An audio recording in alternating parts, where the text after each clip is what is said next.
It's 6 o'clock on Wednesday, the 18th of December, 2019. Good evening and thank you for tuning in to the English edition of Ora News. My name is Christopher, bringing you the only update of the local Albanian news translated into English. Journalists, activists, and analysts, supported also by the opposition, protested against the government's anti-defamation package. The protest started in front of Parliament, where MPs held the plenary session. Protesters gathered in front of the Parliament holding banners with different messages in favor of freedom of speech. Moreover, journalists, associations, and civil society oppose this package with the claim that it doesn't provide a solution regarding false news and defamation, as the government states. Rather, it is an attempt to capture online media. This anti-defamation package proposed by the government will give power to the Audiovisual Media Authority to close online media portals if it adjudicates that it has published fake news or defamation. On the other hand, the anti-defamation package has been criticized by international officials as well, considering it as an obstacle to freedom of speech. President Ilir Meta has preferred not to rush into responding to journalists' requests to not to decree the so-called anti-defamation package. Let's see how developments will occur, but I hope no harsh actions should be taken. With this stance, President Meta addressed parliamentarians as they discussed the so-called anti-defamation law. Any action of mine will be institutional and transparent, but I cannot prejudge anything, said President Meta. Freedom of the media seems to have been added to issues on which the president has said he will launch a mission to defend the Constitution, for which time it will be the main task of the head of the state. I defend the Constitution every day. Since the moment I placed my hand on the Constitution, it has been and always will be the main duty of the President of the Republic. Obviously, this is not simply the duty of the President, but also of the Albanian people who have adopted the Constitution by referendum on November 22nd, 1998, which unfortunately from that period until now has allowed the Constitution to be violated in various ways by shaking its very foundations. Protecting the Constitution is my duty as well as the duty of all of us, said President Meta. Even the Prime Minister Edi Rama, who has responded to the President's statement from the Assembly Hall, expects to institute this law. While discussing the draft law in Parliament, journalists held a protest stressing that the draft aims to ban free speech.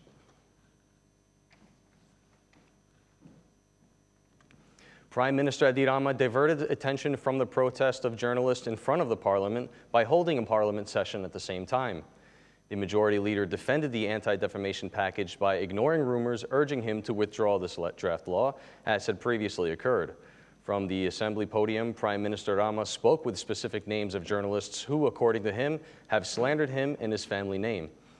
Prime Minister Edi Rama calls the anti-defamation package the entity which gives the AMA the same power as the court, as nothing compared to the penal convictions of Western countries. But in the name of protecting citizens, the majority insists that the law should be consulted first with international organizations in addition to former Foreign Prime Minister Ditmir Bushati, who opposed the law at the SP parliamentary group meeting. Rudina Haidari also thinks that the anti-corruption package drives Albania out of the EU and the OSCE. It was enough for Edi Rama to launch a verbal attack on opposition MP Rudina Haidari, but as previously in the case in other legal initiatives, Edi Rama and his MPs have not backed down, despite objections both within and outside the group. The only one to slow it down this year will be President Ilir Meta.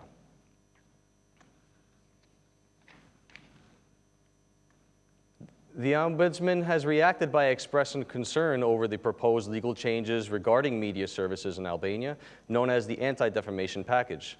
Ombudsman Erinda Balanca states that all the improvements reflected in the draft law from the first version have been submitted for approval via a proposal by the Ministry of Justice and the Ministry of Infrastructure and Energy, and according to her, she evaluates that there have been a lack of constructive criticism.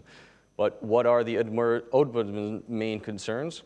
The administrative procedure of reviewing the complaints, which is provided in this proposal, does not offer a guarantee for an objective and impartial decision-making in accordance with the obligation to respect the freedom of media expression. Giving almost judicial competencies to the Audiovisual Media Authority, the AMA does not offer a constitutional guarantee necessary for the impartial of this institution, by holding into consideration on the fact that the board of the AMA is chosen by the Assembly. And it is exactly this body which will also select the composition of the Appeals Council, the structure of which will have the decision-making power at the conclusion of reviewing complaints against electronic service providers, said Erin de Balanza. For this reason, it is recommended to find another mechanism and body to perform these functions. In particular, it should be considered that this body should originate outside of the AMA body. Kosovo President Hashim Thaçi has refused Prime Minister Edi Rama's invitation to attend a regional summit on the Balkan mini-Schengen expected to be held in Tirana on December 20th and December 21st. In a response via the social network Facebook, Thaçi says the initiative is meaningless at a time when, according to him, Serbia has committed genocide against Kosovars and still does not recognize independence.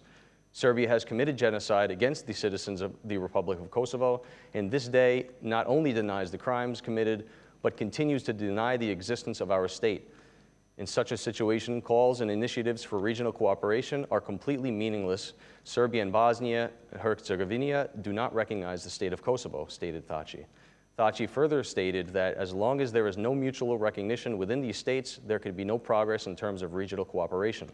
According to him, Kosovo aims for NATO and EU membership and not to become part of a regional experiment initiatives, which are a result of the EU's inability to open the doors of membership to the Western Balkan states. I would like to emphasize that the circumstances that have prevented the participation of the Republic of Kosovo in the first meeting held in Novi Sad and the second held in Ohrid have not changed. As a result, I, the President of the Republic of Kosovo, on behalf of our state institutions, refuse to attend the third meeting of this regional format held in Tirana, said Thaçi. On Tuesday, Prime Minister Rama, in a statement distributed by his press office, clarified that Kosovo was invited via its current highest level politician, President Hashim Thaçi, because the new government has not yet been formed. Prime Minister Rama's clarification came shortly after Ramush Haradinaj declared that there was no official communication on the mini-Schengen. So far, Serbian President Aleksandar Vučić and North Macedonia Prime Minister Zoran Zaev have confirmed their participation. The director of the Scientific Police Institution, Jevahir Çelo Aliyaj, has resigned from his position due to personal reasons. As a consequence, the vetting process against him has been suspended. On December 4th this year, the state police's IT director, Ernest Dimashi, resigned, therefore interrupting the vetting process for him as well. These are not isolated cases. At the start of the vetting process, around 300 police officers did not complete the required forms, consequently interrupting the vetting process for them as well. So far, 2 deputy chiefs of the Internal Affairs and Compliance Service, Director Adriatic Ago and Criminal Police Director Tonin Vocaj, have been confirmed on duty in the state police. The head of the Internal Affairs and Compliance Service, Oltion Shehu, has been excluded from the ranks of police chiefs due to the reassessment of the figure. On Friday, Florian Soleimani is expected to appear before the External Evaluation Commission along with the head of the Directorate for Image Verification and Internal Monitoring in the Internal Affairs and Complaints Service. At the start of the process, about 11,000 officers were requested to complete the forms, 1,000 being officers. The formula was applied immediately after the start of the vetting process in justice, with 300 judges and prosecutors expected to resign. In the police department, however, this is only the beginning of the process. Even police officers are evaluated through 3 criteria: wealth, professionalism, and their image. And that's the news across the country today. Thank you for watching our English edition this evening, and be sure to join us again every Monday to Saturday at 6 p.m. for the latest news from Albania. Once again, on behalf of Ora News, thank you and good night.